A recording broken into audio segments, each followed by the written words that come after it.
the 2D games, Super Mario 3 and Yoshi's Island are great. Simple fun and has a creative philosophy. All the Zelda games, but out of the 2D ones, it's Link to the Past, Minish Cap, and Link's Awakening. Mega Man 3 and Mega Man X3 come to mind with its great enemy placement, and of course Chrono Trigger, because it has a great story. I've always loved the Sonic series. I grew up with Sonic 2 and Sonic 3. Although when it went over to 3D, I think they kind of lost the track a bit, because games weren't that easy to pick up and play anymore. And I'm a very big fan of story-based games like Portal and the Final Fantasy games. Of course, there are too many to mention, so for any of us you'll just get a tiny little portion of all the things we enjoy. Personally, I've always been inspired by Shigeru Miyamoto. I mean, that little touch of weirdness that he adds to his games, and the way that it's based on simple emotions and that inner childlike state that he designs his games around. I also enjoy Hideo Kojima's games just for the convoluted stories they get, and I'm always inspired by other indies and what they can create. As for art, there's too many sources to mention. I just capture everything I can see, basically. I've worked a lot on books in the past, and I'm really inspired by the work I've done there, because lots of good ideas pop into my head when I think of a story, and that sort of segues into hopefully good gameplay. Music inspires me more than other game developers, really. Whenever I listen to music, ideas start popping into my head, and I just start programming. I think a lot of games can manage to be addicting, and that's definitely hard to do in most cases, but I think for me personally, it's important to create some sort of lasting experience and not just distract yourself with chores. I think creating some sort of emotional journey that leaves you with something substantial is something to aim for. Well, I guess the biggest part of a game is, of course, it has to be really fun, and it's our job to sort of discover for the player what would be a fun gaming experience, and that's the big challenge of game making. A game should be really quick to get into. There should be no learning curve at all. You should just get into the game and start playing it, like most of the Sonic and Mario games. Story should be kept at a minimum in the introduction phase.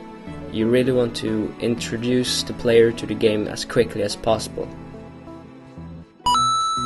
Well, right now we're working on Owlboy.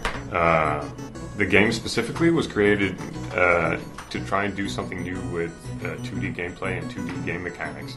And it's kind of meant to blend in elements from games that we love and try and incorporate things that we don't feel games have used that often lately.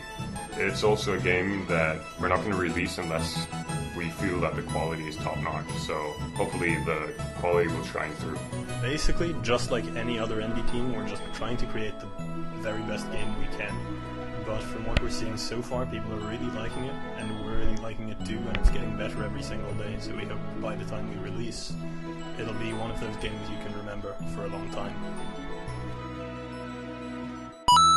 For 3 years I went to programming school, but I didn't get a lot out of it, so I started to work on my own projects and to meet new people who were like-minded.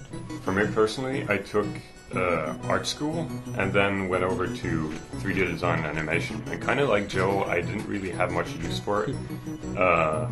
I then went over to advertisement and kind of saw all the things that I didn't want to happen to me if I were to start my own company, and then went freelancing and kind of figure out how I would do things on my own. Now, I'd always wanted to create games, but doing things through freelancing and seeing how to do teamwork kind of pushed the ability to reach that goal.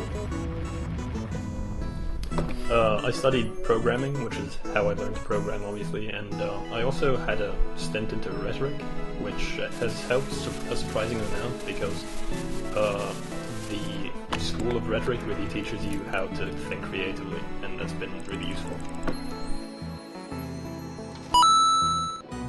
Well, I create all the art and present the general vision to the rest of the team. Then I kind of point fingers to Joe and Henrik, and they try to make the best sense out of my ramblings. The level design is kind of a collective thing. We usually discuss that openly, though I usually hand them some sort of draft, and then we all work on it together. We're kind of a collective group on how we do our design for the game. We don't have any working hours, so what we'll do is we'll just wake up in the morning, gather at the office, and start working until we drop dead, or until we fill our cups with coffee. Or in my case, disgusting amounts of delicious tea. Well, it kind of popped into my head instantly. I had the idea for the floating islands in my head, and I kind of sketched it down in MS Paint. Then, from that sketch, I used the base palette that I got from that through the entirety of the game. The character designs actually took a long time to figure out. I think it was about a month. A lot of the universe and the elements in it was inspired by late-night conversations with my girlfriend. As for the characters specifically, I always kind of enjoy making very readable shape for characters, so I kind of make it a point never to use the same shape twice. As for color use, though, I like colors, so there's not going to be a lot of brown and gray in this game. I find games with more vibrant colors a lot more appealing, and both to myself and for others.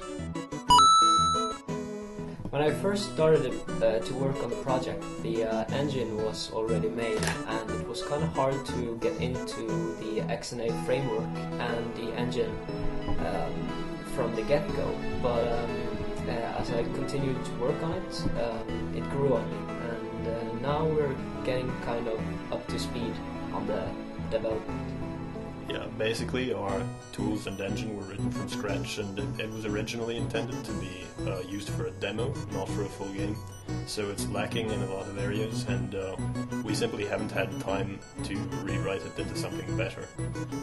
So it's, I guess, the most frustrating thing about working on Owlboy is knowing that we can't recode our engine until it's done, and until then we can't really unlock our true potential. Well, I suppose one of the weirder stories we've ever come across was when we went to Trondheim for the Norwegian Game Awards, I think it was. Yeah. At that point, we hadn't really had that much success. We'd been nominated for the IGF award, but this time we actually won a prize. It was a pretty substantial amount of money, and we got a giant check out of it. But after that, we got driven in a bus out till the middle of nowhere to some sort of party. And once that was done, we had no transport back. So what we ended up doing was walking around with a giant check in our hands on a Friday night, middle of the night in a town we'd never been in before, trying to find our hotel. So that was a bit different.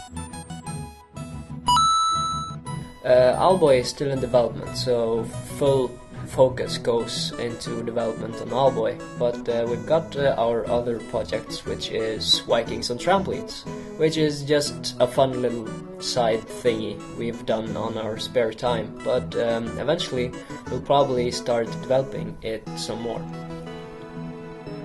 As for other things we've done recently, we've also appeared at Fantastic Fest in Austin, where we had our composer do a live band with violins and keyboards and everything.